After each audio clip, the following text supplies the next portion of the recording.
Welcome back to the Football Diary podcast, and Happy New Year to you, wherever you are watching or listening to this, whether that be YouTube or Spotify on the go. I'm joined by Myles today.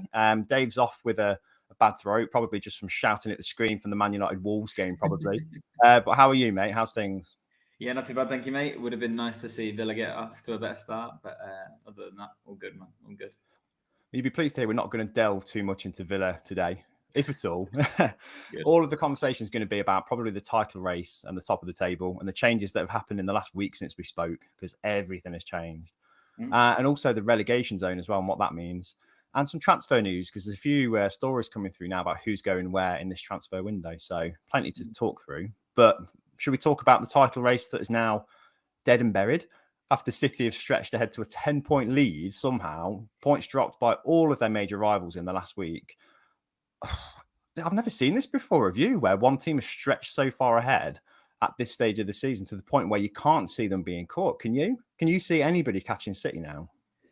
No, I think we've seen that before in the Premier League, but just not when it looked like it was going to be such an exciting race. It really looked like there were three teams in it. And look, there is still a lot of football to be played. I can't see anyone catching City, no, but you never know. It's such a weird season where you're only a couple of COVID cases away from some major players being missing. Obviously, Liverpool and Chelsea will both lose players to AFCON as well, which is a massive, massive loss. And Liverpool are already battling with COVID as well. I mean, their semi-final with Arsenal has been postponed this week. It's a big deal. Obviously, Chelsea are in one tonight against Spurs as well. So it's going to be an interesting run-in still, but it does completely look like City of front runners now. They're going to walk away with it, aren't they? Well, they played Arsenal, didn't they, at the New Year round of games, and they kind of comfortably won that game. And Arsenal were actually playing very well up until obviously a red card for Gabriel. But Man City never really got out of third gear, and I think that's the worrying thing for the rivals. Arsenal were giving it everything. And to their credit, they could have stole the game had it not changed the way it did, had decisions gone their way earlier. But City didn't really give their all, I don't think. They looked a little bit tired, not as much as some of the other teams, but they're still winning these kind of big games at a canter. That's got to be worrying, surely. Yeah, it was such an interesting game. I actually really, really enjoyed this game. It's probably one of my favorite games of the season, just because it had a lot of narrative to it. It was very entertaining. There were obviously some big decisions that Arsenal fans would argue all went against them, some of them wrongly, some of them rightly. But you're right, City just didn't really seem like Man City, but they didn't need to. I kind of like this Man City, though. The Man City that just dominates, I don't think anybody likes. To see a bit of jeopardy there makes it a bit more interesting, really, in some ways. Yeah, it did. And it came mainly from just a really poor back line as well. They kind of lacked intensity in midfield, and Arsenal dominated there. Thomas Partey had probably his best game in an Arsenal shirt in the first half.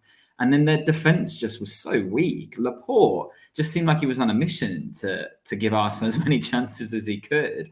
I mean, Nathan Ake saved his bacon at one point by clearing it off the line from a really poor header backwards, which Martinelli really should have buried a rebound for. And then all of a sudden, Arsenal are 2-1 up again. And this is just before the red card. It was a really frantic game. I don't know whether Arsenal fans will feel more encouraged from their first half performance for the rest of the season, or more worried by them being very Arsenal in the second half for the rest of the season, because that game was theirs. I don't think you can say they would have stolen a result. They were completely in control of the game. They were 1-0 up. They were playing very good attacking football, causing City a lot of problems. And then Granit Xhaka just does what Xhaka does. And you can say that Bernardo Silva went down far too easily. That doesn't mean it wasn't a foul. I can't understand why someone who is in one of your leadership roles in the club, is a very experienced player in that team, considering how young it is, thinks that he can get away with either of the decisions he makes. He steps completely across the player and then grabs hold of his shirt. In an age with VAR, you're never getting away with that. No. His protests afterwards were a joke because, Silva has made an absolute meal of it, but it doesn't matter. You've done something stupid. And then it was like Gabriel was on a mission to save Xhaka from being the most stupid decision in the game. He then scuffed the penalty spot up and got a yellow for that. Didn't bother Mahrez, he still scored. 2 minutes later, He puts in, it was just a silly challenge on the halfway line that you're always going to get booked for. And he's fresh in the ref's mind from recently being booked, and he does it again. From that point on, it was obvious City were going to get a winner. Probably an unlikely scorer, but it just shows the depth they've got, doesn't it? They managed to win that game without Phil Foden, without Jack Grealish. Rodri's getting a goal late on, which is obviously crucial to them potentially winning the title. So yeah, City, if they can win games like that without even having to really turn up in the end, I can't see anyone challenging them there. No, 10 points seems a mountain, doesn't it, at the minute? I mean, we've had bigger leads in the past at this stage of the season that have been caught up, but I think that's the thing with this City team. They seem so far ahead of the rivals at the minute. And I think they're going to lose Mahrez to the AFCON, and that's it, as far as I'm aware. I think so. The other team's going to be hit harder, so it's going to be tough. But Arsenal, just credit to them, I think they've got the right idea, and you can see the challenge they put up was so much more than they have against, say, Liverpool recently, because they got absolutely trounced in that game. But their newer players, their younger players are the ones that are doing that. So Martinelli looks fantastic. Obviously, Smith Rowe and Saka have been on form all season. Saka's incredible. Yeah, but then Xhaka comes into the equation. He's the old Arsenal and representative of the old Arsenal. It must be so frustrating for Arsenal fans to see the game undone like that. The only player contrary to that is Lacazette, who has come back into the side, replacing Aubameyang, and been fantastic, because he does look like the experienced head in the team. He does look like the one who's going to lead from the front, and he seems to be working really well with Martinelli and Saka. So that's encouraging. But then even he might be leaving at the end of the season. He's out of contract. So Arsenal are looking at losing Aubameyang, Lacazette, and Nketiah. All of them could be gone by the end of the season. They're now letting Balogun go out on loan as well. So it is a promising start for Arsenal, but it would worry me to see the kind of same old Arsenal problems coming up. You've not managed to sort out contracts with 4 key players, really. You're going to end up with no strikers. There's a lot of talk of who they might bring in the market, but I don't necessarily trust any of those things to happen. You then see on the pitch that even when they do perform well, silly decisions where players lose their heads have cost them a really valuable 3 points. And when you see that Spurs are 2 points behind them with 2 games in hand, West Ham obviously won at the weekend. They're now only a point behind them again. I think Man United are 4 points behind with 1 game in hand. So it's going to be tight with Arsenal. If they can play like they played for that first half for the rest of the season, they'll get top 4. If they don't do that and they play like they did in the second half, they'll drop off by a mile. I think the players potentially leaving on a free is a thing of the past. I honestly feel like there's a good vibe in the place now, and that's the biggest difference between old Arsenal and the current Arsenal. Fans have taken some winning over there with Arteta, but his signings are coming good, which we've said before. So I don't think they'll lose any players the way they have in the past. So I reckon they'll sort the contract situations out, definitely. The title race, on the other hand, City, I mean, they've got Chelsea, I think, next in the league. There's a break for the FA Cup. So Chelsea City is now literally must win for Chelsea. They cannot do anything but win.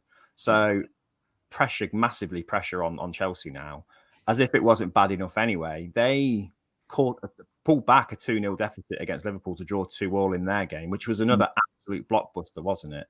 Yeah. But there's problems at Chelsea, isn't there? It doesn't look all right there, does it?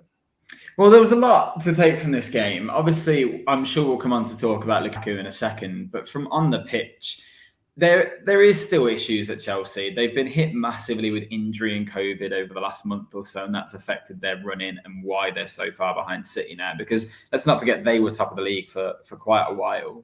Yeah. So it is difficult to judge this Chelsea team based on the fact that it's just been such a weird season. But the Liverpool game was really interesting. It's so end to end. It wasn't football. It was like watching basketball instead. It was frantic in the first half, but it was great to watch. They can feel slightly hard done by, to be honest, because 6 seconds in, Liverpool should have been down to 10 men. I can't get my head around why Mane's got away with that, other than the fact that the ref just didn't want to ruin the game, and he kind of bottled it, to be honest. If that happens in any other phase of play or any other part of the match, he's off. Straight because he is watching the ball, but it's just a really unnatural jump. If you jump high, your elbows come out here, but then they end up here. One of his arms was like this. It's caught Aspilicueta straight in the face. It was malicious, if we're 100% honest. So I can't understand. If you give a yellow card for that, it's a red card. There isn't a yellow card for that. He either didn't mean it, it either wasn't a cynical challenge and therefore it's a foul when you move play on, or it's a deliberate act and it's a red card. So for him to then go on and score as well, Chelsea can feel hard done by for that. But the good thing for Chelsea is even in the absence of some very key players, there are other players stepping up. I mean, who would have predicted Kovacic scoring that goal? He's not a goal scorer, but he's having a great season again. He looks really, really strong in that Chelsea midfield. So there's hope for Chelsea as much as there's hope for anyone right now. I still think it's now City's to lose, but I wouldn't worry too much about them as long as they can get a few little things sorted. There's obviously talk of Luca Dean coming in to replace Ben Chilwell while he's injured, and that'll add him some depth as well. We'll see with Chelsea, but I wouldn't worry too much about them other than what's going on off the pitch, really. Yeah, they're not losing games. I think that's the main thing. But drawing feels like a loss, I think, when you're in a title race like this. You have to keep winning points. So, and there's obviously, as you've alluded to already, a bit of background noise as well with Romelu Lukaku, who has given an interview, 3 weeks ago in Italy about the situation at Chelsea, about his love for Inter. And it's been brought out now. The timing of it's not great. I think the club are more fuming at the timing of it than the actual comments by the sound of it, aren't they? But that wasn't his decision, let's face it. However, Tuchel's dropped him for this massive game.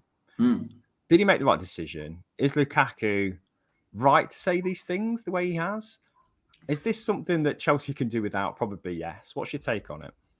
It's such a bizarre scenario because I've never seen a player talk like Lukaku did, if I'm honest, about another club and about his own club so soon after joining as well. Because remember, the whole noise was Lukaku wants to be back at Chelsea because he supports Chelsea. They were his dream club when he was a teenager. And he talked more than just about Inter as well. At one point, he was talking about big moves to Real Madrid, Barcelona, and Bayern Munich as well. It was a very odd interview. Now, he's obviously come out today with a big apology, which he had to. He wasn't getting back into the team without it. So you have to read into that what you will.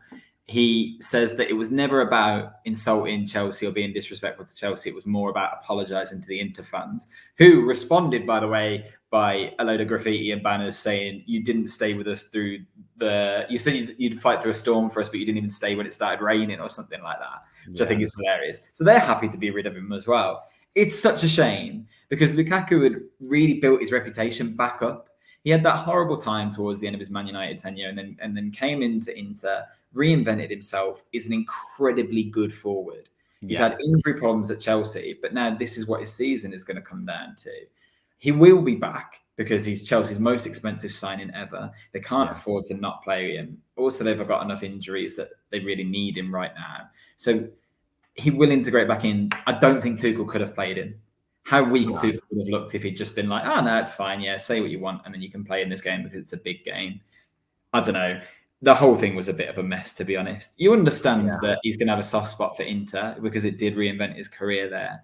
But you know this within football. That love has got to kind of be secondary when you're at a new club. You've got to focus on your job. If I change my job now and spent the entire time talking about my previous employers, I can't imagine it would go down very well. And that's basically what he's done. So I don't know. He's completely misread the room, hasn't he? Like the mood of the fans on both sides of Inter and of Chelsea has completely misread them. It's an absolute PR disaster to say the things he said, the way he said them. And you could argue that the timing was actually 3 weeks ago, but is the context any different? No, not really. You know, Chelsea was still kind of struggling a little bit 3 weeks ago. They were still stringing together a few draws every now and again. Let's not forget he's not been in the team much, mainly because he's been injured for a bit of it. So there's been a few kind of where Chelsea have had their hand forced. I get that he probably thinks that his best position and his best way of being used in the attack is not the way Chelsea have been using him up to now. He wants to be an out-and-out goal scorer. And to be honest, when he was with Belgium at the Euros, we were raving about Lukaku and how he was back on his form and he looked really like a world beater, didn't he? Yeah. And at Inter, he's had the season of his life. So it is disappointing, I think, from fans as well to see not that version of him. But he's in a new team. He's got to earn the right to sort of be where he wants to be, really, hasn't he? Well, that's kind of what Tuchel said today. And I thought Tuchel's comments today were really interesting. He said, he's apologised. He's back in training. Everything's fine. But then they obviously kept asking Tuchel about his comments. And one thing Tuchel says was I don't really get what he's talking about with this whole system thing. It's not like he's a versatile player that I'm playing out of position. He's a number 9, so I'm going to play him as a number 9. There is no system about it. And I thought that was a really interesting comment, because I thought there is definitely ways to play with your number 9 that could change, but fair enough. And I just thought it said a lot for Tuchel saying, no, this is my method and that's what I'm going to stick with. And he said the same, that it's going to take him time to adjust back into the Premier League, into a new team. And that's true. But actually, he was doing so pretty well. I know he had a bit of a spell where he didn't score before his injury. But if you remember, when he first came back into the team, he looked outstanding. He came back from injury and scored against Villa. Then he scored in the next game as well. So I'm sure he'll be fine, Lukaku. He's not going to go anywhere in January. He's definitely not going to go anywhere in the summer either. He'll be at Chelsea for another couple of years at least. Yeah, I think so. I don't think he's got many options, to be fair. He's one of the most valuable players in world football. So where he goes, it depends on who can afford him and who needs him, really. Yeah. Having said that, I'm pleased that Tuchel dealt with it the way he did. My worry is that Tuchel's time at Chelsea will be shorter than Lukaku's. And I love Thomas Tuchel. I think he's a fantastic coach. For me, he's probably the number 1 coach in world football at the moment. The way he's delivered success at Chelsea, he should have been given that kind of chance to do it at PSG. They'd be in a much better position now if he was. So he's the right man for that job. And I think that was a real test of sort of player power versus manager power at that particular club. And I think he came out on top. I think the fans seemed to be really backing the team against Liverpool. You could see they came out in force, supporting him almost by not mentioning Lukaku, not really raising any questions about why he wasn't in the team. I think they agreed with the decision on the whole. And the fact that they still managed to get a 2-2 draw without probably their talisman and their record signing says a lot of their depth, really, doesn't it? So happy for Tuchel to have come out like he has. And I think it was the right thing to do. And the reaction of Chelsea fans kind of justifies that in some ways. Yeah, definitely. And it was such an interesting game to watch. And Chelsea probably could have had more from it. I mean, Liverpool had moments where they could have taken more from it. But it's hard to read too much into Liverpool's performance when you know Mane should have been sent off as early as he should have been, really. I mean, Pulisic obviously is another really interesting player he's got a real opportunity here with the likes of Lukaku and Werner not being in the team. He can come a bit more central and score some more goals. And he probably should have scored at least 2 more in this game. So it was good for him to get his name on the score sheet, but I'd like to see some more consistency from him. I mean, we were both raving about Kai Havertz at the start of the season, and he's been quite quiet. And he started this game and didn't really do much either. So it's going to be an interesting one for both these sides. Obviously, Liverpool being hit with COVID and the African Cup of Nations now, probably more than anyone else when you look at who they're losing.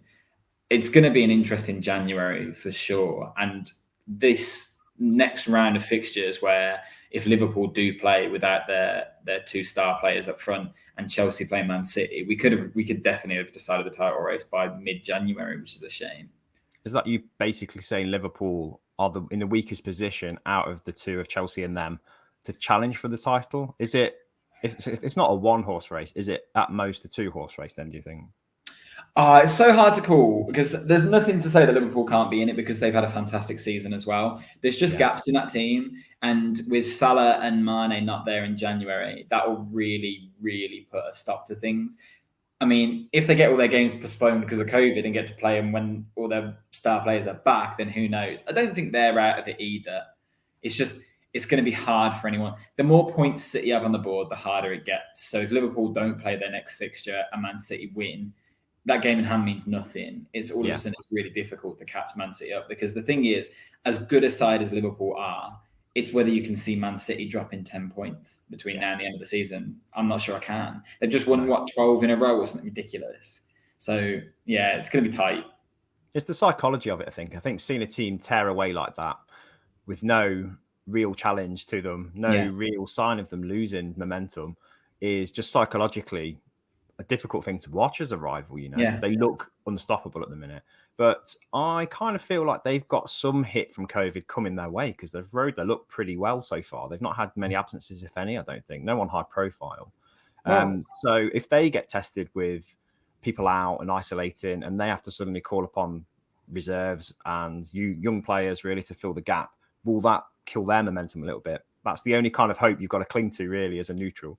The difficult thing with City is, even like I said, at the weekend, they managed to play without Foden, without Grealish. They've just sold Ferran Torres. Obviously, they've still not replaced Aguero, and obviously they'll be looking at Haaland in the summer. But I do wonder whether they might do some business in January as well, because with Mahrez at AFCON, Ferran Torres gone, you do think who's scoring City's goals, who's their main scorer now up front.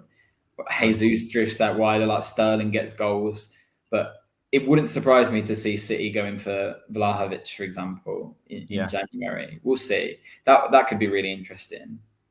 So, title race is not done, but it's certainly very difficult, really, to change the momentum of City now. That's what we're kind of saying, isn't it? Yeah. Which is crazy, because a week ago we were actually still thinking about the title race as being an actual title race. So it's turned quite quickly, hasn't it? And at the bottom of the table too, just to touch on that as well, I honestly thought the relegation places were almost a foregone conclusion as well. Norwich, I think, are still dead and buried. Mm-hmm. They look awful. Yeah. Dean Smith, if he had a honeymoon period, it's definitely over now. Yeah. I think he's unlucky. A few of his players just haven't turned up for him as well. It's not been an easy ride for him. I feel for him as well. Yeah, I feel for him. He picked the wrong job. He jumped straight into it, and I don't think he should have gone there next. But that's a whole other story, really. But Newcastle, is there hope for them, first of all? But I want to start the conversation with Burnley and Leeds, because Leeds convincingly beat Burnley 3-1. And Burnley had a lot of games in hand. And again, psychologically, you could say that's an advantage. But this Burnley are not very good, are they? They looked absolutely dreadful. And they've got Maxwell Cornet going to the AFCON as well, as far as I'm aware. Their only creative outlet this season. Yeah, Burnley are such a frustrating team to watch, and they have been for years. They're not good at football. Dyche will have them organised and has relied on the fact that he's had a very good goalkeeper and a good pair of centre-backs, really. And that's kind of it. Obviously, Chris Wood gets some goals every now and again, but they play dreadful football. They're not a good team to watch. And they've got by this season on the fact that somehow they managed to bring in Maxwell Cornet. I don't know how they pulled that signing off. What attracted him to Burnley? That's what I want to know. I want to know what he saw of Sean Dyche and thought, yeah, this is where I'll flourish. I mean, he's doing very well, but he could have gone to a much, much better club. He was doing well at Lyon. He had a bit of an off time last season, but there was definitely enough stock in him that he could have got a better move than Burnley. So it definitely doesn't surprise me to see them where they are. Leeds, this was a huge result for, because they looked like they were starting to maybe fall short again and maybe look a bit tired and leggy. They've obviously got key players back now other than Bamford and Phillips. So it was important for them to get this win. And they did so pretty convincingly, to be honest, because they've just got more quality in their team like Burnley. I think that's the next question, is it? If you look at the teams that are just above the relegation zone, so you've got Watford, Leeds themselves, Everton have slid into the conversation. Yeah. I think above that, everybody seems comfortably clear in terms of quality, especially. So I think Southampton are on, Villa are in 13th now, so they look like they're going to stretch away. So it's literally those 2-3 teams. Watford, I think, could be dragged into it quite easily. They don't look that great. But who's the worst of that bunch? Who could you pick? It's hard, because Newcastle is such an unknown entity that we don't know what's going to happen with them in January. Obviously, we'll come to it later, I'm sure, but it looks like they've made one signing already and there's plenty more on the cards. Eddie Howe seems to be kind of getting a tune out of some of the players that weren't there before. They got a good point against Man United over this period as well. So Newcastle could find that they get their way out of it. Norwich definitely won't. Watford are way too reliant on Emmanuel Dennis, who they've managed to hold back from going to the African Cup of Nations, which is... it does frustrate me. Not to go off on too much of a tangent, but it is worth noting that all the excitement that this country felt for the Euros, and then I understand that it's inconvenient to have a tournament in the middle of your domestic season, but my word, the lack of respect that the African Cup of Nations seems to be getting it's so bad. And Watford in particular seem really guilty, because they've also stopped Ismail Assar going. I just think for those players, if that's a decision they've made, it's disappointing. But if it's been taken for them, that's the pinnacle of your career. Playing in an international tournament, look what it meant to the England fans to see their team get to a final.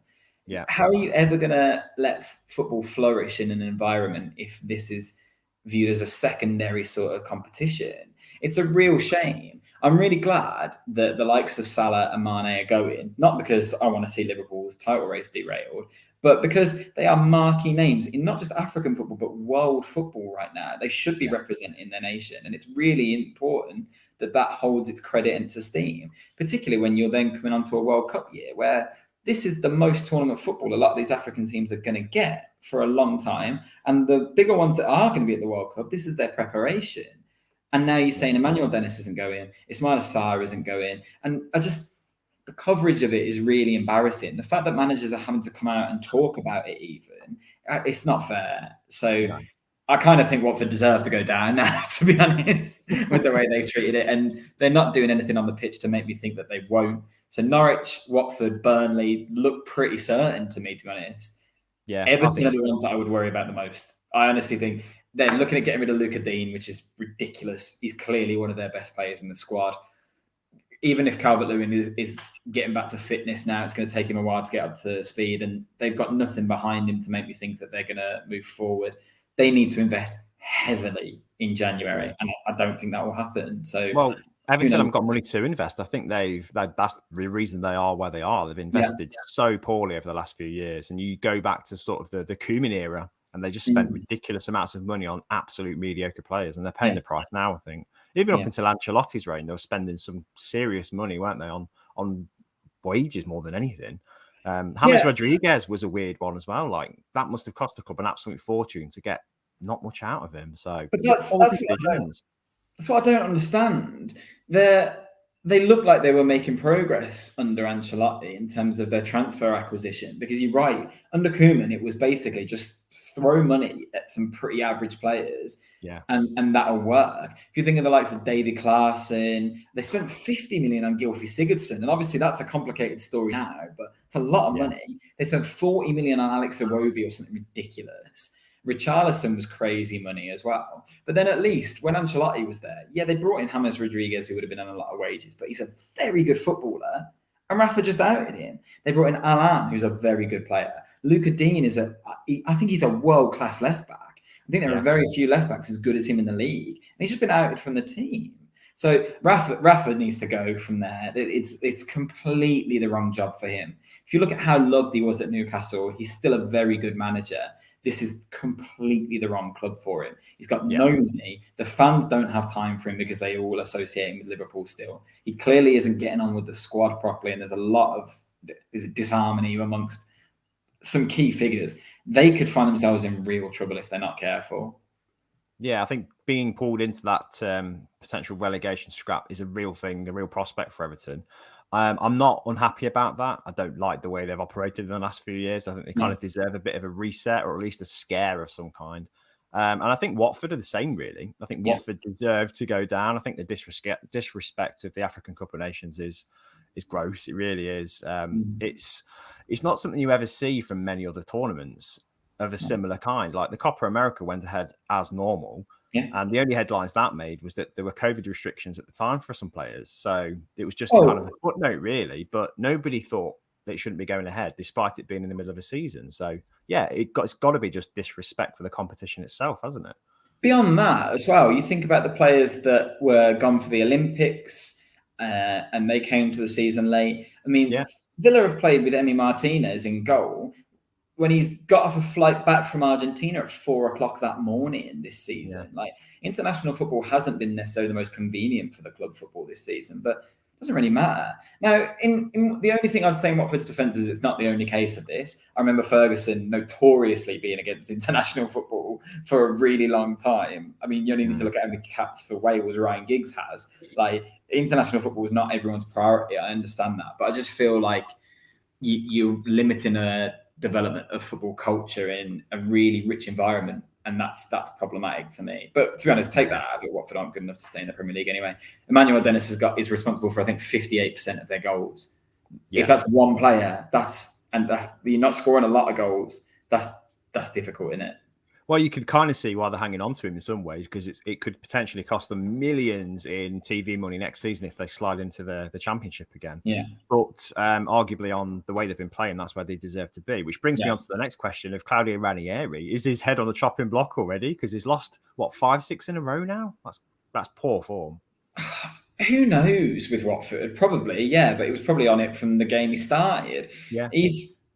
He came into the club at a horrible time where he didn't have the transfer window. They did not have a good enough squad. The run of fixtures he had to start his Watford career were absolutely awful. And he got a couple of good performances out of them then, but I just don't know what Watford expect. What's the point in sacking Ranieri? They sack Ranieri, they bring the next person in. He also does badly with them because they're a badly run club with a bad team. And so who would they go for as well? Exactly. Would they just bring back Nigel Pearson again, or who knows? Go for Steve Bruce for some relegation scrap? I mean, what's the alternative to Claudio Ranieri? That's their level, surely, at the minute.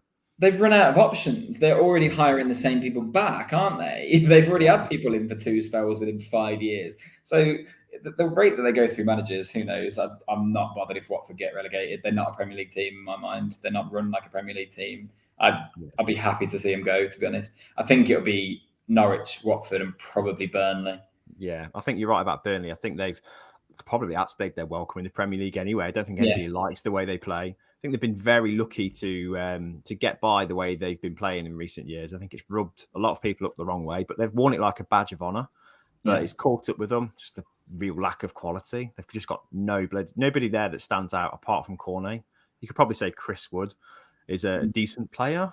Yeah. You know? Well, he's good. He's good at what Chris Wood does. He wouldn't. He's not going to be compared to any other number 9 in the Premier League, really. He just does what Chris Wood does. I think every neutral in the Premier League is praying for some sort of miracle where Norwich survive so we can see Newcastle, Burnley and Watford go down. I think everyone would take that right now. Absolutely. But then I think Norwich deserve to go as well because of the lack of ambition they've showed from day one, getting rid of, not getting rid of, but allowing Buendia to leave and, not really backing Farker in the transfer window with the right kind of players. Yeah, so many mistakes and such a lack of ambition. They deserve to go. But Newcastle are an interesting one because you could kind of almost see them escaping relegation. I mean, they're unlucky with Callum Wilson's injury, but they could probably invest in January in this transfer window. And they already have started to with Kieran Trippier being confirmed. So do you think they've got potential to escape this? They're only on 11 points. They're not in a very good position. They'd have to go on a really good run of form. Is that possible? Yeah, it's possible because they can catch Watford. Like that's pretty easy for them to do. I don't think they're that far behind. I can't remember how many points Watford are on now, to be honest. They're only on a couple ahead with but that's it really. 2 ahead, I think, and they've got a game in hand. Watford, that's the key thing. That'd be fine. But are they going to win that game in hand? Exactly. The way things are going. That's the thing. When you're down the bottom, if you can put good form in, it's easy to catch people up. It's not like when we talk about the 10 points between City and Chelsea, because City won't drop 10 points. Watford will drop 4 points. Watford will drop much more than that, to be honest, over the season. So Newcastle can. Aside from that, they haven't got necessarily the results that they would have wanted in all of their games so far, but you can see things working. All of a sudden, Joel Linton looks a different player. John Shelby looks a bit stronger as well. Kieran Trippier is a really, really interesting signing and is a statement of intent, definitely, because although he's getting a bit older, he's not past his best by any means. He's having a very good time at Atletico Madrid. He's been one of their better players this season. And this is a team that have just won La Liga as well. So it's really interesting to see him come back. Considering, I think Man United were talking about 40 million in the summer, and that was a no. And Newcastle have now got him for 12 in January. He's obviously made it clear that that's where he wants to be. So that could be a real swing for them. And also, you start to see the ball rolling. Once one big name comes in, it starts to look more attractive to the other. So we saw today that Max Allegri said that Aaron Ramsey is leaving. That was it. He didn't say, we're looking at what's happening with this player. He said, Aaron Ramsey's on his way out. This is my squad now. Maybe Aaron Ramsey will be attracted to the prospect of moving back to the Premier League, making some money at Newcastle. So there's players on the market right now that are of a quality that will definitely get Newcastle higher up in the league. It's whether those players are used to the kind of relegation scrap or not, whether they kind of are aware of the job that they're getting themselves in for. Because do you remember QPR? Yeah. It's not that long since QPR were one of the richest clubs in the world and they've signed every player under the sun. It didn't work. They still got relegated eventually. So Newcastle got to be careful not to fall into that trap and build steadily. So I think Trippier is a smart sign-in. Yeah. And we were talking about how City Chelsea in a couple of weeks' time is must win. The next game for Watford is Newcastle. at St James's Park. So that same weekend is going to be a fantastic weekend of football, I think, and a lot of decisive matches there to really tell us what's happening next. And assuming Newcastle beat Watford, which seems likely, that's really going to change the landscape of that bottom three, because Watford will be dragged into it all of a sudden, and they don't look like they're going to be able to escape, really, do they? Well, they might do some business in January as well. They've got a new manager. I think it's easy to forget that Ranieri obviously hasn't been there that long. Well, it's not easy to forget that at Watford, I suppose. But he's not had a transfer window yet. So he might come in and say he wants his own players bringing in, and that could change Watford's fortunes. But I doubt it. It just seems... I know people have said it a lot about Norwich, but I think you could accredit it to a lot of teams down there. There's so many teams that just show no ambition this season. Yeah. It's like they don't care. Watford don't seem to be bothered by if they go down. Neither do Norwich. But Burnley aren't doing anything either. Burnley got new owners as well. Yeah. And they put in Maxwell Cornet, that was it. And they're looking at losing Tarkowski now and potentially Ben Mee as well. So they could fall apart. I think teams like Leeds and Everton can count themselves lucky that there are 4 very bad teams underneath them. Yeah, quite clear as well. And that's the thing with Burnley. If they were to spend money, who would they go out and get? Because their record in the transfer market has been championship level players with a bit of potential, maybe, or players from teams that have been relegated from the Premier League. Try and give them a chance for £8 million or something. They've not really had much ambition in the transfer market ever, I don't think. Cornet accepted, obviously. Yeah. But they're, in terms of the worst teams in the Premier League, I think they are the worst 3. And I think Newcastle will probably escape, which is great news for Newcastle fans, because it means they don't have to dwell in the Championship for another season. They can actually get this project up and running. But that also makes you feel a bit sick as a neutral as well, because they will probably throw some money around in the summer if they do stay up, which is quite daunting for the rest of the Premier League. But in terms of transfer news, other ones that have been confirmed, I think, is Ainsley Maitland-Niles on loan for the rest of the season to Roma. So Jose Mourinho continues to capture English talent. What's your thoughts on that one? It's an interesting one, really, because he's not had a huge amount of game time at Arsenal, has he, so far? It's interesting because he's known as a very versatile player because he can cover so many positions. But he said from day one he wants to play in centre midfield. I can't see him playing in centre midfield for Roma because they've got a lot of players occupying those positions already that are kind of high caliber.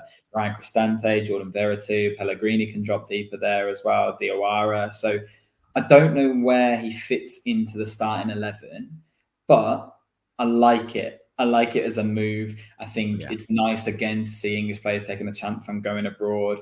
Mourinho is obviously a very recognised name in this country, and he's getting good things out of Tammy Abraham. So it's not unrealistic that he could do the same for Maitland-Niles. I don't think it makes a lot of sense for Arsenal right now, because although he's not getting much game time, you have to look at the fact that Partey is going to the African Cup of Nations. So they're only an injury or 2 away from being quite light in midfield. So I think it's an interesting decision to let him go. But I agree. There's no option to buy either, apparently.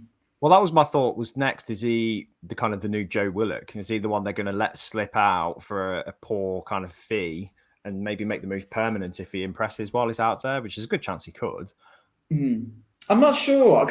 It's hard to work out where he's going to play. That'll be the most interesting thing. If he sits in a right back all of a sudden and he's happy to play there, then fair enough. It might make a bit more sense. But it's good to see him being ambitious enough to make the move. Is it the smartest move from both clubs involved? I'm not sure, but I can see why Mourinho would want him. He's versatile. He can be quite combative as well, but he's a very intelligent footballer. So Mourinho could get a tune out of him. So we'll see how that one goes.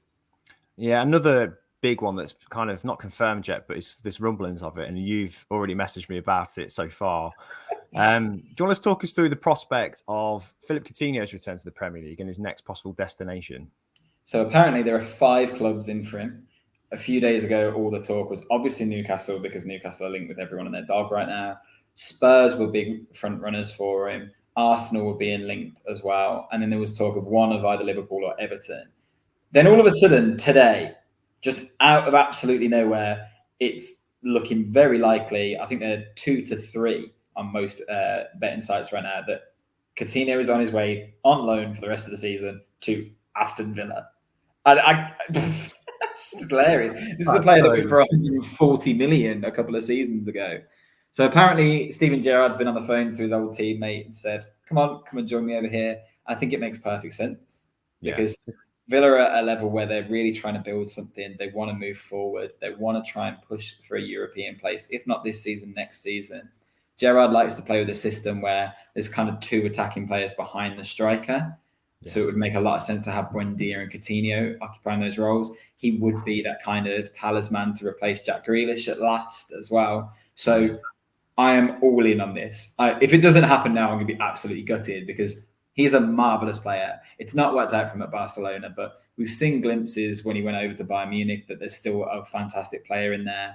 I cannot imagine anyone better for him to come and work under than Steven Gerrard right now. Because if what he needs is motivation, Gerrard will get that out of him. I think it's perfect. It's not too high profile where he's just going for money and name. It's not going to a Champions League club for the sake of being at a Champions League club. He's willing to go back and build, and I'm really happy with that. So we'll see. I've seen very reliable sources who usually get a lot of stuff right about Villa saying it's going to be done within the next day or two. So hopefully, by the time he's invited, Coutinho will be playing. The last time he went on loan was obviously to Bayern Munich, where he won the Champions League. So he played really well in that situation. The only question marks I've got about him are his ability. I mean, has it diminished since he's been there? Because he's not played as much as he probably would have liked.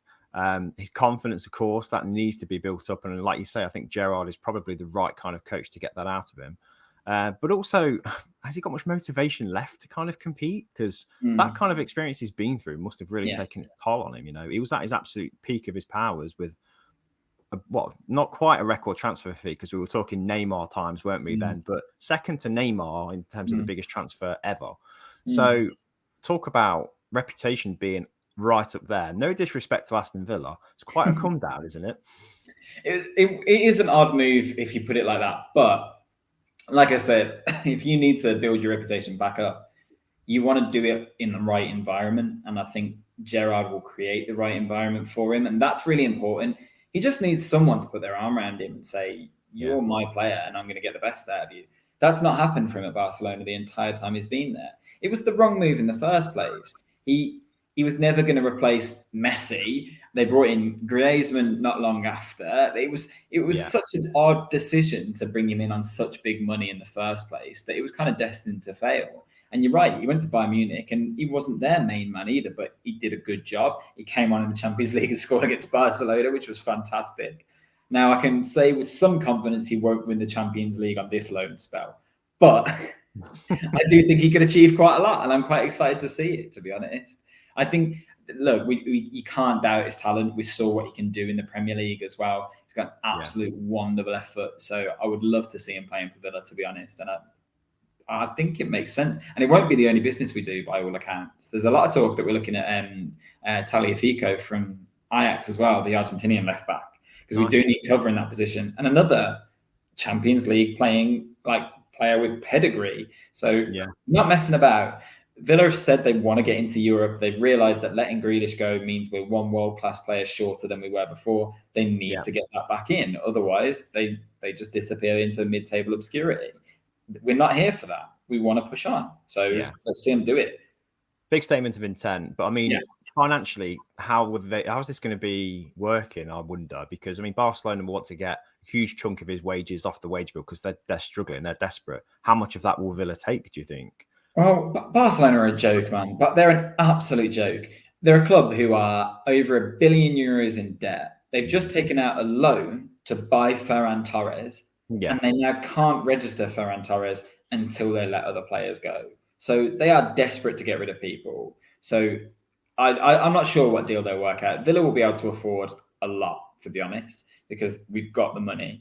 They will not pay all of Coutinho's wages. That will not happen. I imagine that one of the proposed reasons that Villa have moved forward is because they're willing to pay more than the likes of Arsenal or Spurs will on this player, because they need him more, basically.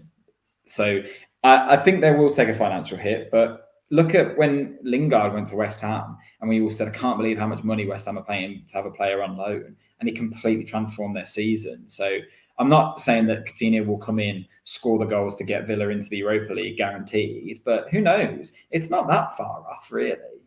No. But, okay, question for you. We've talked about the combination of attack and midfield for Villa and what their best combination is, what Gerrard's most preferred combination would be. Yeah. Who misses out with Coutinho in the team?